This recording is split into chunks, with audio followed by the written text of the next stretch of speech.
Hey everybody, it's Aaron Norris with the Norris Group. It's Friday, April 7th, and is your cell phone blowing up with sales calls from hero program salespeople? That and much more as we cover the biggest headlines in real estate.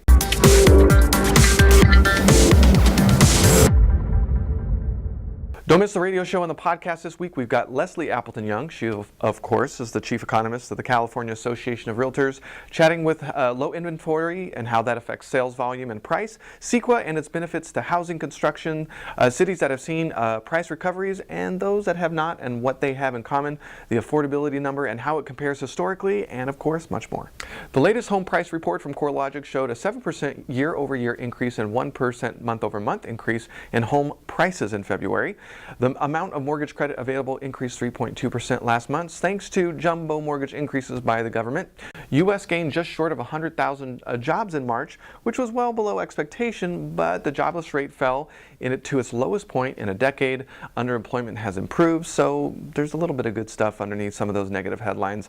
And let's talk about interest rates. 30-year rates are at 4.1% and 15-year rates now at 3.36. If you're freaked out about a real estate bubble, well, Realtor.com apparently has the list just for you. They created a top 10 list of places to recession-proof your home buying activity. Their top 10 stable markets include from 10 to the number 1 spot include San Antonio, Oklahoma City, Salem, Oregon, Manchester, New Hampshire, Ann Arbor, Michigan, Greensville, South Carolina, Honolulu, Hawaii, which surprised me, Durham, North Carolina, Madison, Wisconsin, and in the number 1 spot, Fort Collins, Colorado. Townhomes aren't anything new, but man, are they making a comeback for new construction. Townhome construction was up 17.8% according to the National Association of Home Builders, while standalone homes grew only 10%.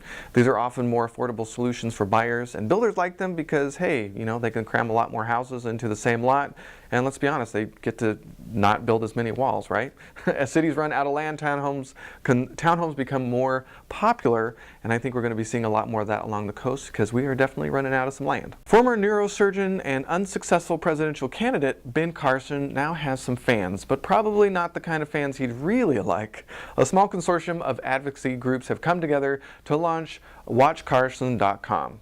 Under Trump's budget, HUD would shed over $6 billion in funding, and let's be honest, we were all a little bit confused about the pick. Out of all the real estate people in the world, somebody who could really understand the topic, it was a little strange. So we're going to have to keep an eye on this one, and this group will apparently help you do it. We'll have to see what happens under the new budget and how much is really cut, and how they're going to sort of change this important program. So is your cell phone blowing up like mine is with companies pushing PACE programming? The use of property-assessed clean energy loans has exploded as a way of consumers doing energy efficiency upgrades to their homes.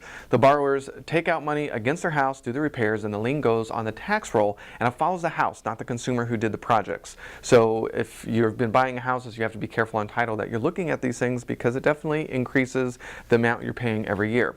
So yes, I don't understand how primary lenders haven't freaked out because it puts them in a less secure position since it basically supplants the first. This is another crazy example of regulation not keeping up with innovation, and some bad players have really taken advantage of people on this one. I know a few personally. So CAR this week, the California Association of Realtors, came out in support of a new bill called the Protecting Americans from Credit Entanglements Act, or the PACE Act. I see what you did. This legislation would allow the CFPB to regulate these loans, giving these programs some much-needed oversight.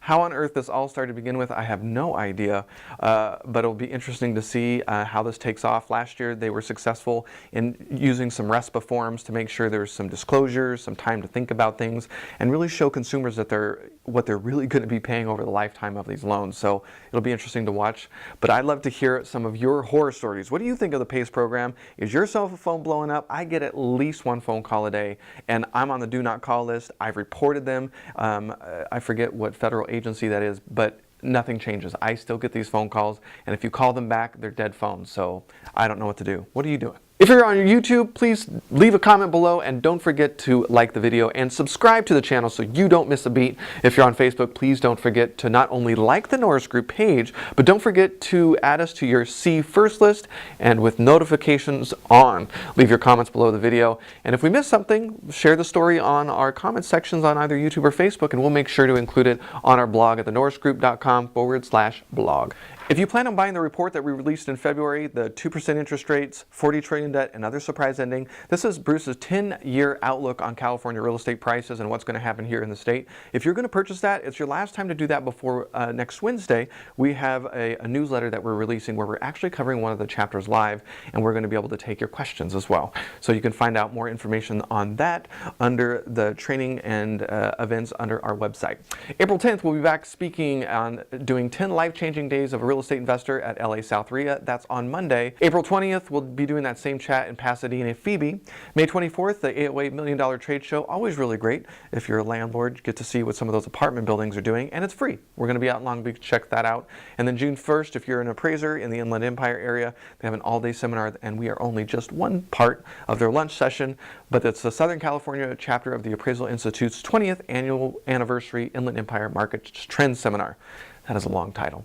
For more information on hard money loans, including fix and flip, buy and hold, and new construction, check out the norrisgroup.com. Hey, did you know that we launched all three of our fix and flip and our hold product in Sacramento? Check out more information online on that. And we're so excited to be lending all three of our flip and hold programs in Sacramento. For more information on passive investing and trust deeds, check out tngtrustdeeds.com. With that, have a fantastic weekend, and we'll see you next week.